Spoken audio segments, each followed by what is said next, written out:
capítulo de número 13. Eu acho interessante que Deus, quando Ele nos dá uma palavra, que a gente chega no culto, a gente já chega com aquela expectativa: Senhor, é isso mesmo que é para eu falar? E quando o pastor Clóvis pegou o microfone aqui, eu vi, o Senhor falar através dos lábios dele, dizendo: esta é a palavra, esta é a mensagem que você deve trazer nesta noite. Queridos, eu ouvindo o pastor Clóvis, e ele disse algo interessante. Ele disse que ninguém tem desculpa, e é verdade. Vocês estão vendo aqui, isso aqui é uma Bíblia em Braille. Se eu pedir para vocês, para alguém vir aqui ler, vocês não vão entender, porque vocês, na visão de vocês, vão encontrar só bolinhas de papel. Mas aqui é uma Bíblia em Braille. Aqui é apenas o livro de Lucas, somente o livro de Lucas. Uma Bíblia em Braille completa, empilhada, pastor Clóvis, ela vai dar 2 metros de altura. Imagine você carregar uma Bíblia desse tamanho completa, Então, aqui é apenas o livro de Lucas. Mas muitas pessoas, irmãos, que enxergam e que podem carregar suas Bíblias, já não estão mais carregando. Preferem carregar o celular no lugar da Bíblia, não é?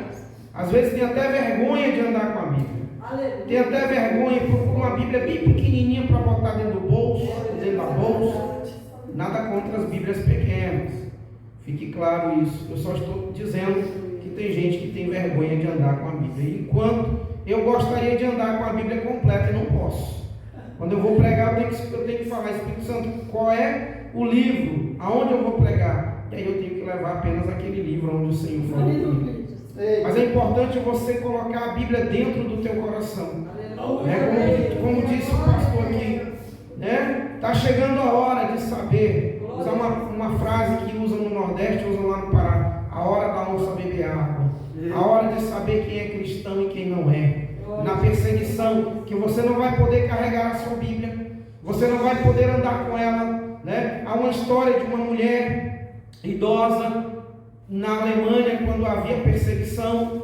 E aí, Alemanha não, na antiga União Soviética, os soldados entraram em um local de reunião e tomaram as Bíblias de todos os irmãos que ali estavam. E antes dele tomar a Bíblia de uma irmã idosa, ela estendeu a mão e entregou a Bíblia para eles. Eles disseram: a gente não está entendendo nada, porque todo mundo que a gente tomou a Bíblia está chorando, e a senhora entregou a sua Bíblia. Por que a senhora entregou a sua Bíblia? Ela disse: meu filho, vocês podem levar o que está escrito aqui, mas o que está aqui vocês não podem tirar. Então coloque a Bíblia dentro do seu coração. Amém? Lucas capítulo de número 13. E o tema da mensagem hoje é: não basta apenas ceiar.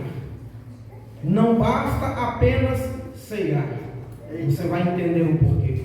Lucas capítulo de número 13, versículo de número 22, que diz assim: alguém perguntou: Senhor, são poucos os que vão ser salvos?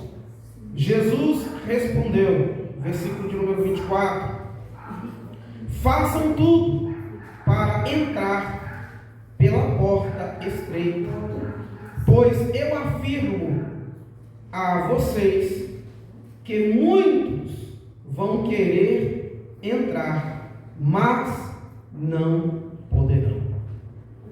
Fique à vontade e ouça a palavra de Deus com toda a reverência, com todo o respeito, que não eu mereço, mas ela merece, porque ela é o próprio Cristo.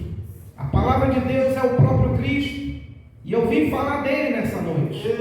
A Bíblia diz em Romanos capítulo de número 10, versículo de número 8: a palavra está perto de ti, na tua boca e no teu coração. É esta palavra de fé que nós anunciamos. E nós anunciamos quem? Cristo. A Bíblia diz em Romanos 10, 17: a fé vem pelo ouvir, e o ouvir a palavra de Deus.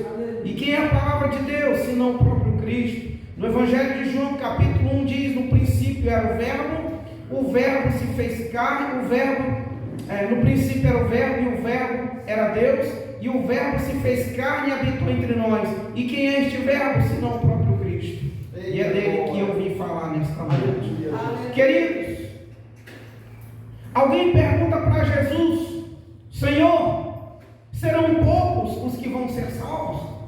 E Jesus deixa bem claro em dizer para as pessoas, para quem perguntou. Em outra tradução, essa tradução aqui é a linguagem de hoje, mas eu gosto de outras traduções, como a ACF e outras, que são traduções consideradas mais fiéis, porém essa aqui é de fácil entendimento.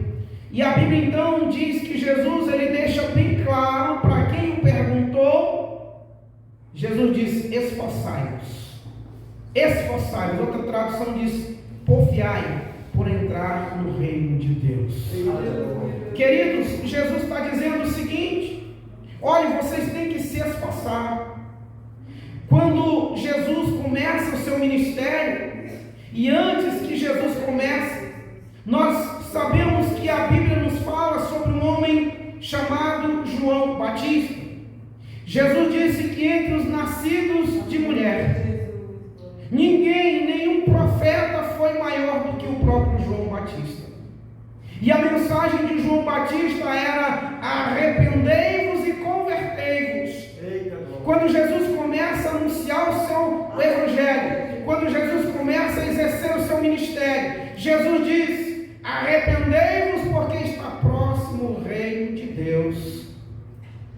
Jesus nessa noite está nos dizendo: não basta apenas participar da ceia, não basta apenas estar na igreja todos os dias, não basta apenas ter o nome de dizimista fiel, não basta apenas dar oferta, não basta apenas frequentar os cultos. Nós temos que levar uma vida de arrependimento, nós temos que demonstrar através dos frutos que nos arrependemos e que estamos lutando para entrarmos no reino de Deus. Aleluia! Quando o pastor Clóvis pegou o microfone aqui, eu vi Deus confirmando esta mensagem. Aleluia! A Bíblia nos diz, irmãos, no livro de Mateus, no capítulo de número 25, do versículo 1 ao versículo 13, citado aqui pelo pastor Clóvis, a Bíblia diz que 10 moças, e a Bíblia diz que eram 5 prudentes e 5 imprudentes, e a Bíblia diz que essas 10 moças, elas estavam se preparando para adentrar num banquete, numa festa de casamento, e a Bíblia diz que as 10 dormiram, e quando elas acordaram porque no versículo 6 diz: eis o noivo sai ao seu encontro.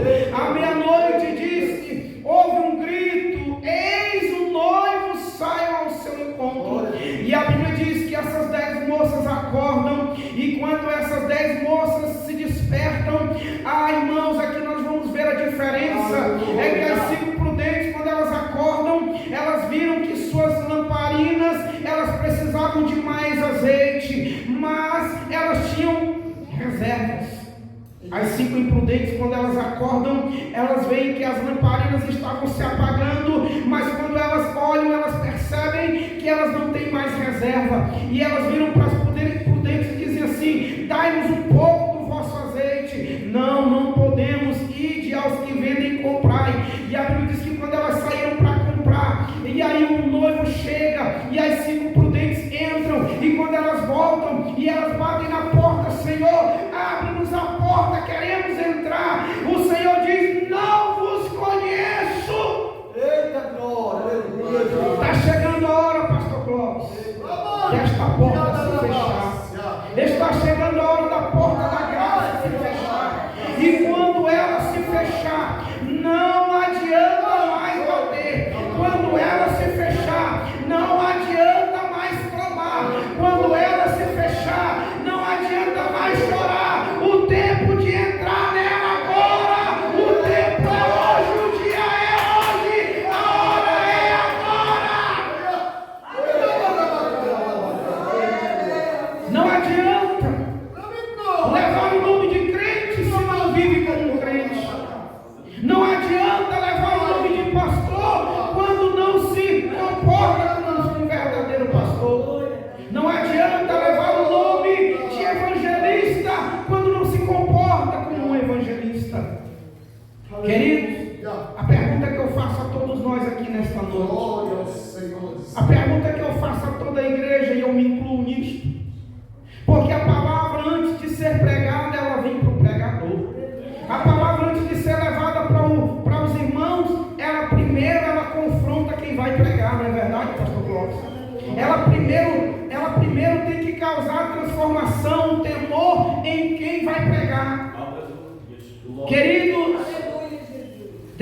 dizer uma coisa para você. Eu não vim aqui nesta noite dizer o que você quer ouvir. Eu não vim aqui nesta noite massagear o seu ego. Eu não vim aqui nesta noite, sabe, falar o que você quer ouvir para que você se torne meu amigo, para que você se torne, sabe, como eu gosto do irmão. Não, eu vim aqui para dizer o que o Espírito Santo coloca no meu coração para falar nesta noite. A Bíblia diz em Lucas capítulo 14, versículos 25 e 26, Jesus disse que quem não aborrecer, quem não for capaz de aborrecer a si mesmo, não pode ser discípulo dele. Eita glória. Queridos, nós estamos vivendo uma geração, como bem disse o pastor Clóvis, uma geração de crentes que são crentes ovos, que se quebram facilmente. Uma geração de crentes que estão sendo enraizados aqui nessa terra, quando Jesus disse que nós devemos estar com o nosso coração na eternidade. Tem gente que diz que quer se encontrar com Cristo, mas não quer morrer. Tem gente que diz que quer ir morar com Cristo, mas tem medo da morte. Meu irmão, só tem duas formas de você se encontrar com Cristo: ou o arrebatamento, ou você morrendo com Cristo. Essa é a mais pura verdade. Crente que é crente não tem medo de morrer. Crente que é crente não tem medo de partir. Crente que é crente sonha em estar com o seu rei na eternidade.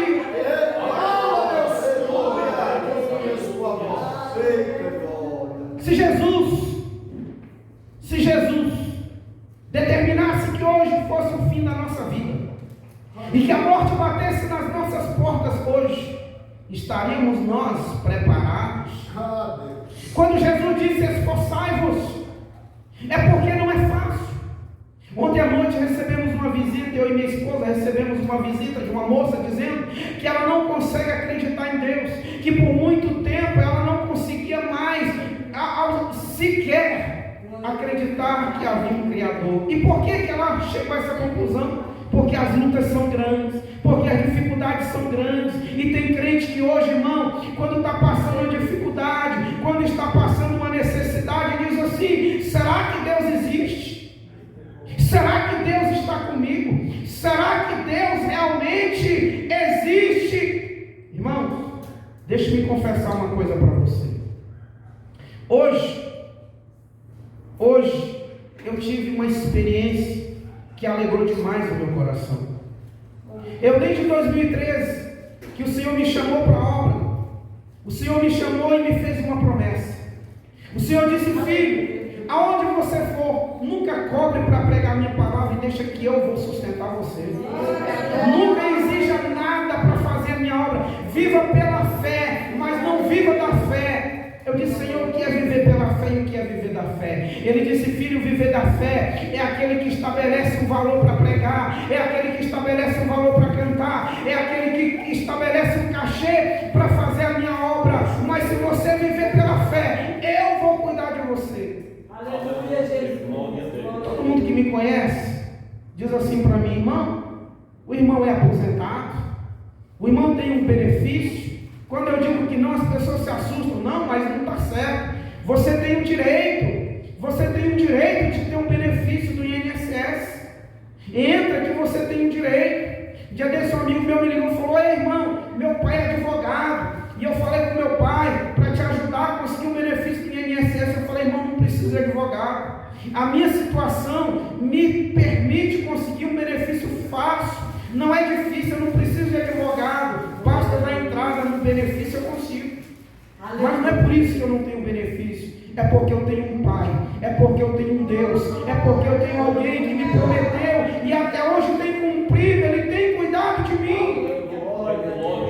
Mas de tanto eu ouvi isso, pastor Clóvis, aí vem as lutas, vem às vezes as preocupações, e um fala aqui, outro fala dali, um sopra no teu ouvido, e o outro. E aí eu falei assim: quer saber? Rapaz, eu vou fazer esse negócio, eu vou dar uma entrada no INSS, eu vou conseguir um benefício, eu estou construindo, e as coisas estão assim, não é que tão difícil. Eu falei assim: vai ajudar. Aí eu fui, consegui um laudo, tirei todas as cheques dos documentos, agendei, e era para estar hoje 11 horas da manhã no INSS. Mas eu não estava sentindo paz. Eu não sentia paz. Quando eu via aquela situação, quando eu pensava naquilo, eu não sentia paz. É como se eu fizesse aquilo ali, eu estivesse desonrando aquele que me prometeu, aquele que cuida de mim, aquele que disse: filho, eu vou cuidar de você. Pastor Clóvis, de manhã, eu me levanto de madrugada. Eu estou vindo para a oração do pastor Jair aqui às 4 da manhã. Mandei uma mensagem para ele dizendo que eu não ia poder vir.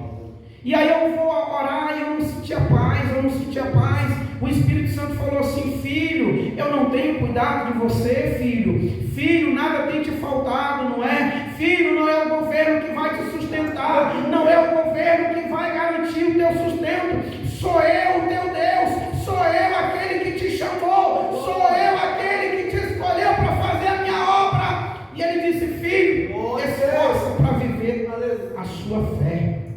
Eu disse: Senhor, quer saber? Eu vou me deitar. Me deitei, minha esposa bateu: ei, amor, marido, você não vai não? Eu falei: eu vou nada, eu vou desonrar o meu Deus, nada.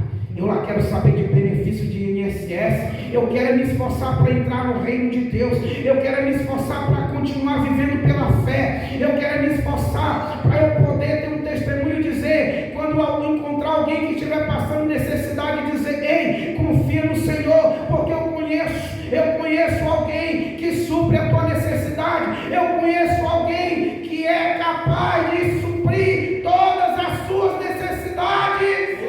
Glória a Deus. Nós devemos nos esforçar, irmãos. Devemos nos esforçar para viver a palavra. Devemos nos esforçar, irmãos, para que a nossa fé ela seja fortalecida a cada dia. Se eu tivesse ido ali, irmãos, hoje eu estaria me sentindo derrotado. Eu estaria me sentindo, um fracassado. Eu estaria dizendo: Deus, o que o Senhor está me dando não é o suficiente. Deus, o Senhor não está sendo capaz de cuidar de mim. Deus, o Senhor não está sendo capaz de suprir as minhas necessidades. Irmãos, nós precisamos nos esforçar para viver o verdadeiro Evangelho. No tempo dos discípulos não havia aposentadoria. No tempo dos discípulos, no tempo que Jesus estava no mundo, irmãos, abra sua Bíblia comigo em Lucas capítulo de número 21. A Bíblia diz que uma viuvinha estava lá no templo, e as multidões ofertando, e as pessoas colocando grandes quantias, e a Bíblia diz que aquela viuvinha coloca 2 moedas dentro do gasofilácio, e Jesus disse que a maior oferta daquela noite ou daquele dia foi a dela. Por quê? Porque ela deu pela fé, ela deu tudo que ela tinha. Ela não deu porque ela foi constrangida, ela não deu porque Jesus disse que ela tinha que dar, ela não deu porque Pedro disse: olha, você tem que ofertar. Ela deu porque ela amava a obra, ela deu porque ela amava o reino de Deus, ela deu porque ela cria que assim como Deus tinha dado aquelas 2, Deus poderia dar muito mais para ela. Mas ela não foi constrangida, ela não foi obrigada, tudo tem que ser por amor. Eu fico triste, pastor Clóvis, quando eu vou pregar em igrejas onde os pastores me recomendam pregar sobre finanças. Eu fui pregar numa igreja um dia onde a esposa do pastor estava pedindo perdão para a igreja. E ela estava pedindo perdão para a igreja por quê? Porque eles tinham chamado um pregador que tinha feito uma semana de campanha, e o pregador disse o seguinte na sexta-feira: olha, no domingo é o último dia da campanha e você não pode vir com as mãos vazias. Se você não tem dinheiro, vende a sua geladeira. Se você não tem geladeira, vende o seu celular. Se você não tem o que vender, peça dinheiro no agiota emprestado, mas não venha para a igreja sem dinheiro. Esse não é o evangelho que Jesus deixou para ser pregado. Esse não é o evangelho que deixou para ser anunciado. O evangelho que Jesus deixou para ser anunciado é: esforçai-vos por entrarem pela porta estreita.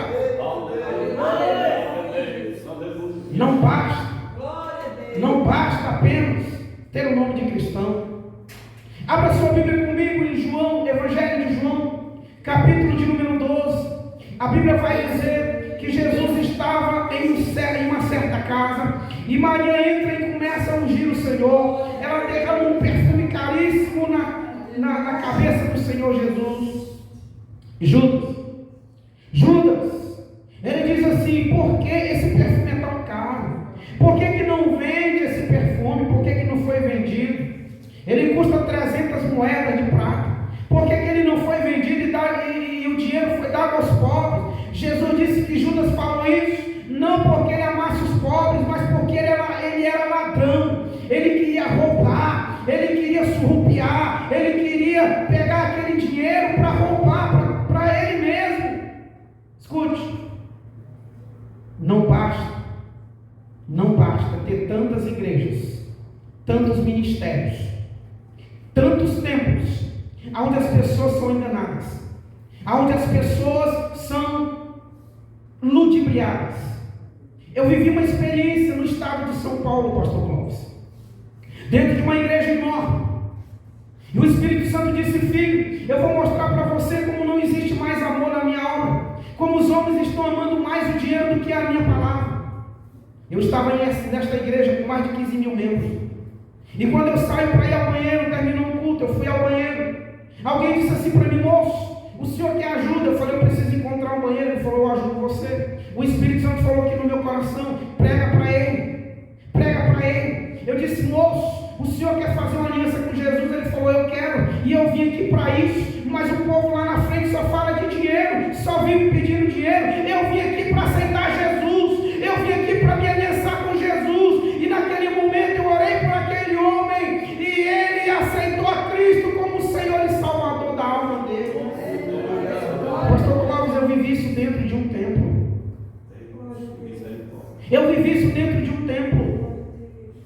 E naquele grande dia, quantas pessoas que frequentam tantos templos, tantos ministérios como esses, que vão dizer para Jesus: Senhor, no teu nome nós pregamos, Senhor, no teu nome nós expulsamos demônios, Senhor, no teu nome nós fizemos milagres. Jesus vai dizer: apartai-vos de mim, eu não vos conheço. Vós que praticais a iniquidade. Irmãos, essa palavra me traz um temor tão grande. Essa palavra me traz um temor tão grande.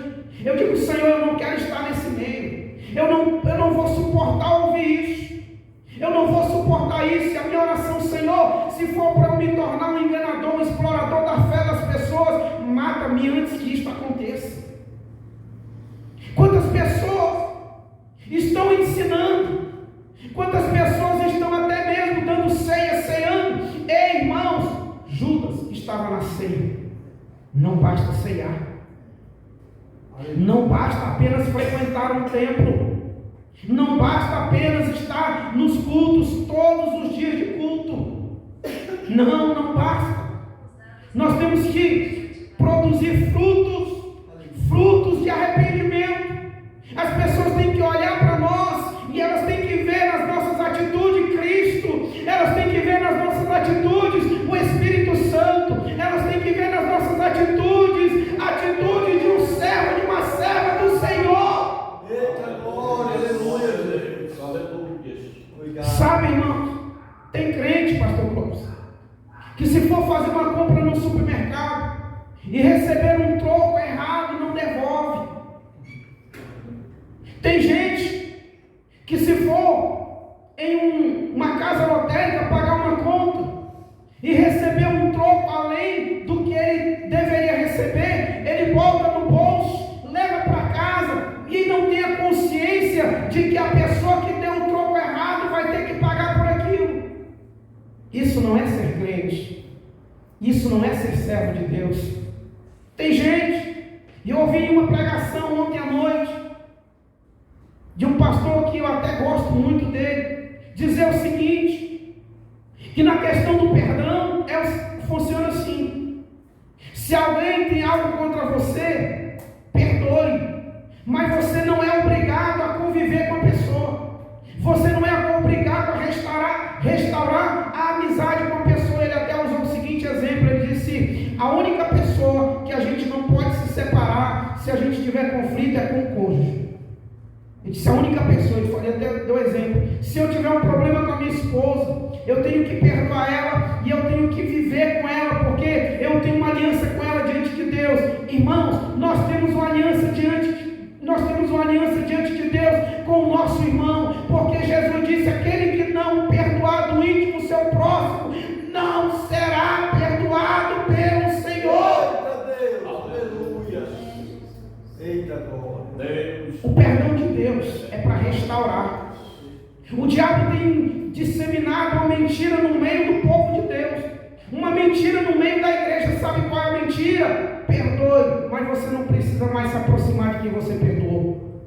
Perdoe, mas você não precisa ser mais amigo de quem você perdoou. Perdoe, mas você não é obrigado mais a ter contato com a pessoa, ela no canto dela e você no seu canto. Isso não é verdade. Quando Jesus restaurou Pedro, ele não jogou na cara de Pedro o pecado de Pedro. Pedro, tu me ama? Sim, Senhor, eu te amo. Não me ama não, Pedro, porque se você me amasse, você não tinha me negado, não. O Senhor disse: Pedro, tu me amas? Sim, Senhor, eu te amo. Então apacenta as minhas ovelhas. Jesus estava dizendo para Pedro: Pedro, você me negou, Pedro, mas eu te perdoei. E para provar que eu te perdoei, Pedro, você vai continuar sendo meu discípulo. Eu vou edificar a igreja através da sua vida, Pedro. Deus fala muito conosco. E Deus, Ele fala muito comigo através de sonhos. Eu tive um sonho, irmãos. Minha mãe morreu, eu tinha 4 anos de idade. Eu fiquei cego com 1 ano e 8 meses. Quando eu vi o pastor Cláudio dizer que ele viveu muito tempo sem pai e sem mãe, eu me lembrei da minha história. Eu fiquei cego com 1 ano e 8 meses, com 4 anos perdi minha mãe. E foi muito difícil a vida. Muito difícil. E um dia eu, antes de dormir, falei: Senhor, como eu queria ter tido mãe. Senhor, minha mãe morreu tão cedo. Será que minha mãe foi salva, Senhor? Naquela noite eu tive um sonho, onde eu vi um sol, literalmente um sol, tão forte no meu rosto. E daquele sol saiu uma voz dizendo: eu sou Jesus. E ele dizia: filho, você ainda não pode ver a minha face, porque você ainda está habitando em um corpo que ainda é corrompido pelo pecado. Jesus disse que quando nós formos arrebatados, nós receberemos um corpo glorioso. Aí nós poderemos ver Jesus face a face.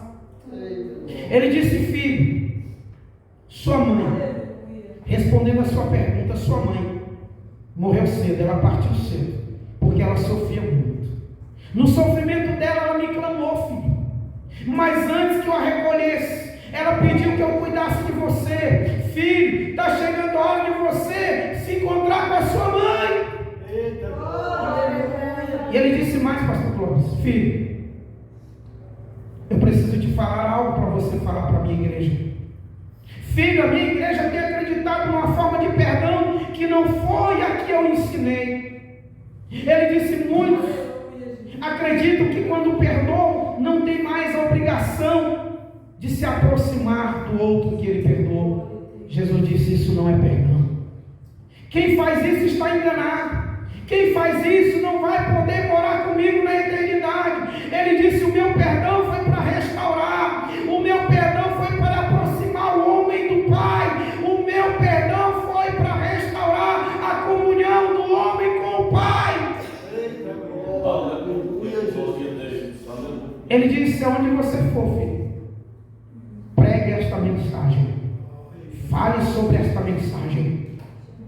Tem gente, irmão, dentro da igreja que não suporta olhar para o outro.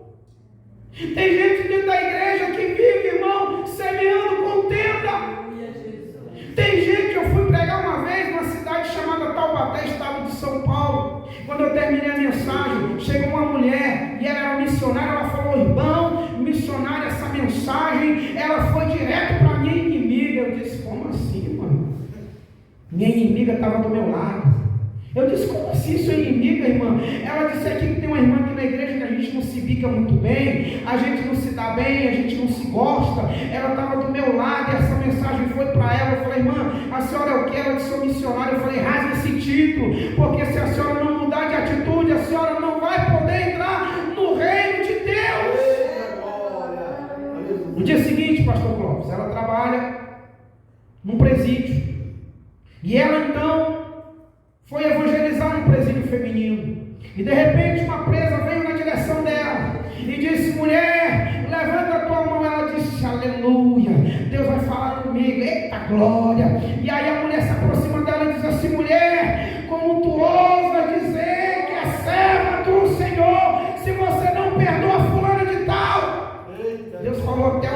da mulher que ela tinha raiva. Eita Deus.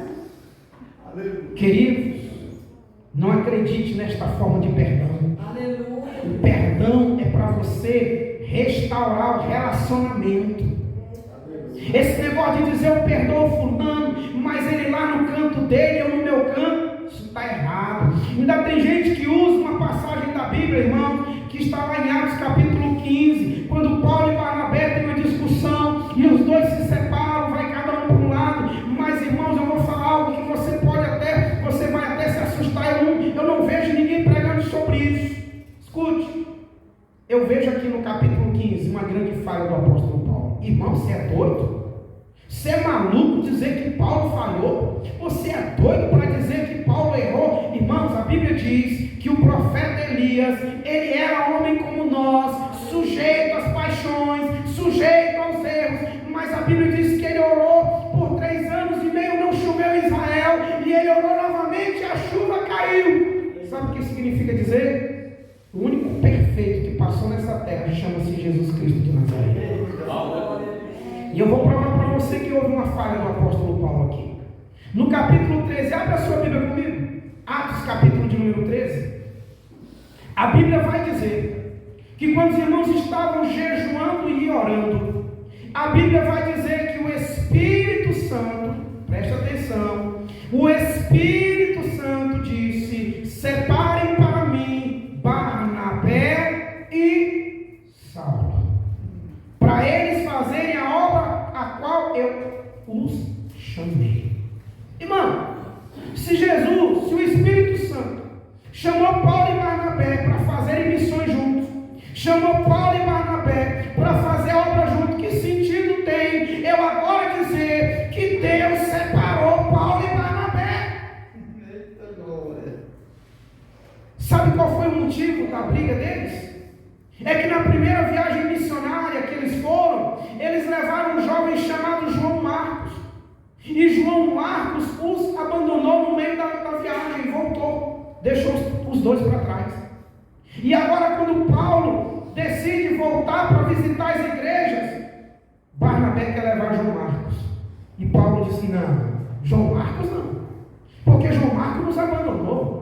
João Marcos, ele não ficou conosco até o final da missão. Irmão, eu imagino, estou conjecturando, presta atenção, Barnabé olhando para Paulo, dizendo: ei Paulo, você não está tendo misericórdia de João Marcos, Paulo. Você tem que ter misericórdia de João Marcos, dá para ele uma outra chance, dá para ele uma segunda chance. Tem irmão que não consegue dar uma outra oportunidade para alguém que falha contra ele. Já pensou se Jesus fosse agir assim com você? Eu imagino Barnabé dizendo: Paulo, lembra quando você começou o seu ministério? Todo mundo tinha medo de você, porque você perseguia a igreja, porque você matava os cristãos, porque você prendia. Ei, sabe o que eu fiz? Eu tive misericórdia de você, eu te apresentei para os outros apóstolos, e através de mim a igreja te aceitou. Ei, assim como eu tive misericórdia de você, Paulo, tenha misericórdia de João Marcos. Glória a Deus, aleluia. Isso é sério, irmãos. Isso é sério. Eu não estou pregando heresia, não, irmãos. Aleluia. A Bíblia vai dizer, no livro de Colossenses, capítulo 4, se não me engano, versículo 10, eu não me lembro agora o versículo exato, mas Paulo, ele, nessa passagem em Colossenses, pode procurar em Colossenses, capítulo 4, a Bíblia diz que Paulo, ele elogia João Marcos. Ele já fala bem de João Marcos. Eu acredito que Paulo tenha pedido perdão para João Marcos por essa atitude. Irmãos, sabe o que a Bíblia diz em Tiago? Que quem não tiver misericórdia não vai receber misericórdia. E nós estamos vivendo uma geração onde a gente ouve músicas que incitam a vingança entre os irmãos. Louvor, eu não chamo de louvor. Músicas que levam os irmãos a desejar vingança. Tem gente até que ora para Deus matar o outro. Irmãos, isso não é ser cristão. Isso não é se esforçar para entrar no reino de Deus. Sabe o que é se esforçar? É dizer: Senhor, abençoe o fulano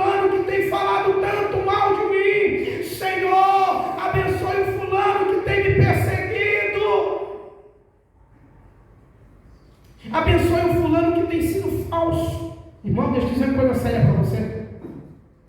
Imagine você ficando com raiva de alguém que te persegue, você ficando com ódio de alguém que tem ódio de você querendo pagar com a mesma moeda, aí você morre, cheio de ódio, cheio de mágoa, sem perdoar. Você sabe para onde vai, né? Aí a pessoa que você odiava, que você tinha raiva, ficou viva. Aí um dia, essa pessoa decide vir para Cristo, e a pessoa diz: oh meu Deus, como eu falhei, como eu errei, Senhor. Ah, Senhor, se eu pudesse pedir perdão para o fulano ou para fulano, eu já perdia. Irmão, sabe quem vai perder? É quem morrer sem perdoar, é quem morrer na mágoa, é quem morrer no pecado, do rancor. Eita glória, é verdade. E a que ficar vivo ainda vai ter oportunidade para ser salva, porque a minha Bíblia, a sua Bíblia diz que o único pecado para o qual não existe o perdão é a blasfêmia contra o Espírito Santo. Ou estou errado, pastor Clóvis? Queridos, cuidado com essa mentira do diabo. Cuidado com essa mentira que o diabo tem lançado no nosso meio. Que perdoar não significa você ter a obrigação de restaurar a sua aliança com quem te magoou.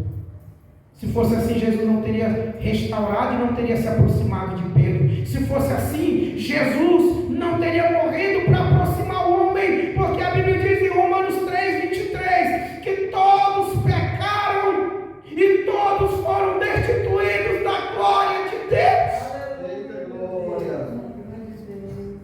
Quando Adão pecou, todos nós pecamos. Todos nós pecamos. E o Senhor, Ele começa a mostrar o amor dele ali para conosco. Pastor Clóvis, eu acho lindo. O homem faz faz tanque de folha para se vestir. O Senhor faz roupas com pele de animais. O Senhor dizendo: olha, homem, o que você fez está imperfeito, mas o que eu faço é perfeito. Eu te amo. Eu não vou acabar com o projeto. O projeto ainda vai continuar. Eu vou enviar o libertador. Eu vou enviar o redentor. Jó disse: o meu redentor vive. E por fim ele se levantará ao meu favor. Mas ele só vai se levantar ao seu favor se você viver de acordo com a palavra dele. Dói, pastor Clóvis. Dói orar por quem machuca a gente. Dói demais. Não é fácil, é difícil a gente abraçar quem dá um tapa na gente. Eu lembro de uma vez que eu levei três tapas na cara. Eu já apanhei na cara. Um certo rapaz me deu 3 murros, porque eu preguei o evangelho para ele. Alguém viu ele me batendo, denunciou ele. No dia seguinte me chamaram na delegacia. O delegado disse assim: moço, o senhor quer que eu prossiga o processo? Eu disse: não, a única punição que eu quero para ele, se é que isso pode ser chamado de punição, é que ele encontre Jesus, que ele seja salvo, que a alma dele seja salva e que ele possa morar com Cristo na eternidade. Mas não foi fácil não, pastor Clóvis. Foi difícil você apanhar e mesmo assim você tem que pedir a salvação daquele que bateu em você. Eu costumo usar uma ilustração. Pastor Jair pode me avisar do tempo aí, tá? Eu acho que tem um tempo já. Eu costumo usar uma ilustração seguinte, pastor Clóvis. Vamos imaginar o Joãozinho e o Antônio. Aí Jesus chama no dia do juízo final e fala: João, vem cá. Sim, Senhor. João, por que você não perdoa o Antônio, João? Ah, Senhor, porque foi o que ele fez comigo, foi muito difícil. Ele era o meu melhor amigo. Ele pediu meu cheque emprestado, sujou meu nome. Senhor, porque ele fez, ele falou mal de mim. Senhor, ele fez, foi terrível, não dava para perdoar. Mas João, eu perdoei você.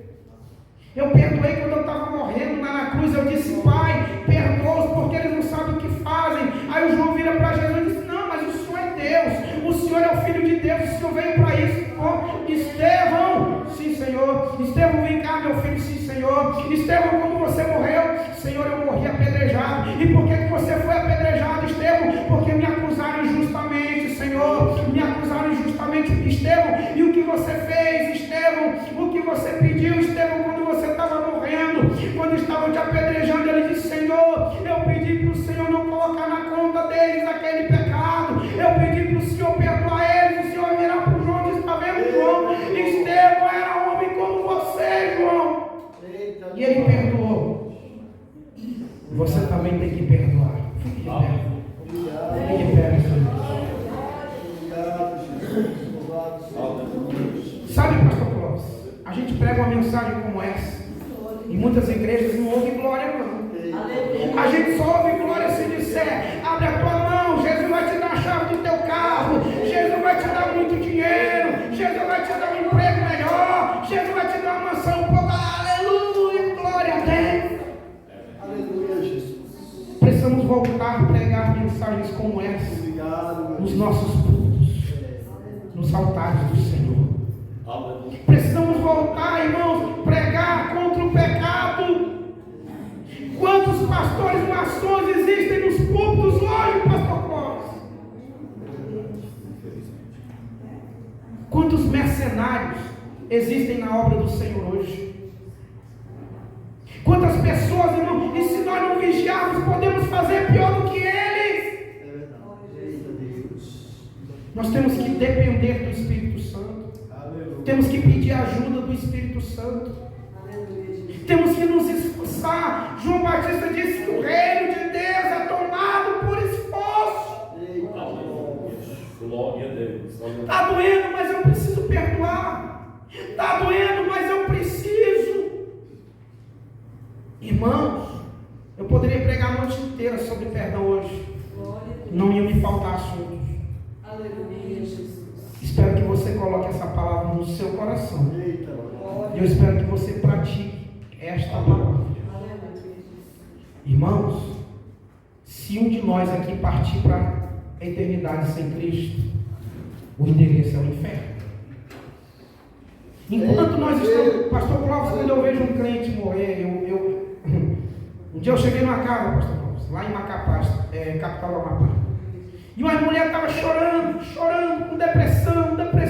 Falei: por que a senhora está depressiva? Ela disse: porque o meu filho morreu há um mês e o meu marido morreu há uma semana. Gente, é compreensível, né? Mas eu virei para ela e disse assim: eles serviam a Deus.